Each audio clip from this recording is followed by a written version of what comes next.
जय गुरु जी संगत जी। गुरु जी के श्री चरणों में कोटि कोटि प्रणाम और गुरु जी की प्यारी संगत को भी जय गुरु जी। मैं आशा करती हूँ कि आप गुरु जी की दिव्य आभा ग्रंथ के सभी सत्संग ध्यानपूर्वक और पूरा सुन रहे हैं और ये सेवा निरंतर और सत्संग और संगत और नॉन संगत को भी सेंड करने की कर रही हैं, जिससे गुरु जी सभी के कष्ट दूर करें, सभी के दुख दूर हों और सभी गुरु जी के श्री चरणों से जुड़ें।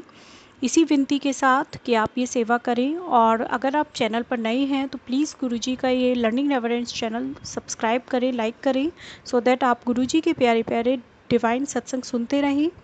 और ये सभी सत्संग गुरुजी के फिज़िकल टाइम के हैं और जैसे कि आप जानते हैं कि 31 मई 2007 में गुरुजी ने महासमाधि ली थी, तो अब गुरुजी महाशिव रूप में है, निराकार हैं।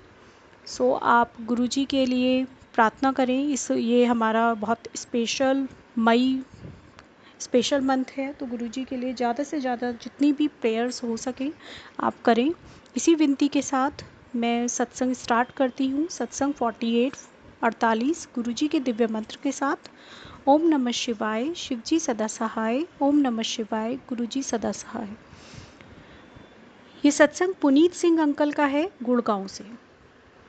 प्रति पग रक्षा, तेरे कवन कवन गुण कहे कहे गवां, तू साहेब गुनी निधाना। मेरे माता पिता ने जून या जुलाई 2001 से गुरुजी के पास आना आरंभ किया था और उसके पश्चात जीवन में परिवर्तन होने लगा। मैं जर्मनी में रहकर प्रसन्न नहीं था। गुरुजी की दया से शीघ्र ही मुझे 7 मास के लिए वापस भारत स्थानांतरित कर दिया गया। उस समय मेरी बहन के वैवाहिक जीवन में बहुत उथल पुथल हो रही थी। हमने उसकी जन्मपत्री अनेक ज्योतिषियों को दिखाई थी और सबने उसके वैवाहिक जीवन में सुख का अभाव बताया था, किंतु गुरु कृपा से सब समस्याएं हल हो गई। 2000 से मैं भी अत्यंत कठिन परिस्थितियों से गुजरा हूँ, किंतु उनकी दया से मैं उनका सामना भी कर पाया हूँ। एक बार यूरोप में मेरा बैग, जिसमें मेरा पारपत्र, क्रेडिट कार्ड और चाबियां थीं, खो गया। मैंने गुरुजी का ध्यान किया और थोड़ी ही देर में विमान कर्मचारियों ने बताया कि वह मिल गया है। उसमें से कुछ भी निकला नहीं था, सब सामान सुरक्षित था। जय गुरुजी, अनंतम अनंतम शुक्राना गुरुजी। 2006 में मैं पाकिस्तान जाकर वहाँ के सब गुरुद्वारों के दर्शन करना चाहता था, परंतु मुझे वीज़ा नहीं मिल रहा था।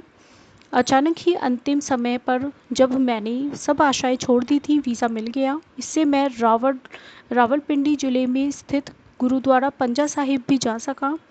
यद्यपि मेरा वीज़ा केवल लाहौर जिले के लिए था। पिछले 2 वर्ष सिंगापुर में रहते हुए अनेक कार्य संबंधित समस्याएं उठी हैं। मैंने अपने सहकर्मियों के विरोध का भी सामना किया, परंतु गुरु कृपा से वह सब सुलझ गई। गुरुजी की दया से मुझे एशिया के सबसे अच्छे विश्वविद्यालय से MBA करने का संयोग प्राप्त हुआ। वहाँ पर मैंने कभी प्रवेश पाने की आशा भी नहीं करी थी। जय गुरुजी, अनंतम अनंतम शुक्राना गुरुजी। एक दिन मेरी भयंकर दुर्घटना होते होते बची। मेरा एक पैर बस के पहिए के नीचे आने वाला था। घर पहुंचने पर मैंने देखा कि गुरुजी के चित्र का फ्रेम चटक गया था, किंतु उनका चित्र सुरक्षित था। तब मुझे आभास हुआ कि उन्होंने ही दुर्घटना से रक्षा करी थी। मेरे पिता को एक प्राणघातक अर्बुद हो गया था। उनको कीमोथेरेपी और शल्य क्रिया करवानी पड़ी और उपचार की अवधि में अभूतपूर्व सुधार हुआ। गुरुजी ने उन्हें नवजीवन दिया है। जय गुरुजी, शुक्राना गुरुजी। जीवन के हर पग पर उन्होंने हमारी रक्षा करी है। यदि मैं उनके सब चमत्कारों का वर्णन करने लगूं तो शब्द और पृष्ठ कम पड़ जाएंगे। उन्होंने मेरे माता पिता और बहन को ही नहीं, हमारे अन्य संबंधियों का भी ध्यान रखा है। 2 वर्ष पूर्व हमने उनसे चंडीगढ़ स्थित एक संबंधी के लिए विनती करी थी, जिसकी दुर्घटना हो गई थी। गुरुजी को सब ज्ञात है और वह उचित समय पर कामना पूर्ण करते हैं। आशा पूर्ति करने के उचित समय का ज्ञान उनको ही है। वह सदा हमारे लिए हमारे साथ हैं। मैं गुरुजी की असीमित कृपा और संरक्षण देने के लिए प्रभु का धन्यवाद करता हूँ। ये सत्संग पुनीत सिंह अंकल का है, गुड़गांव से। जय गुरुजी, अनंतम अनंतम शुक्राना गुरुजी।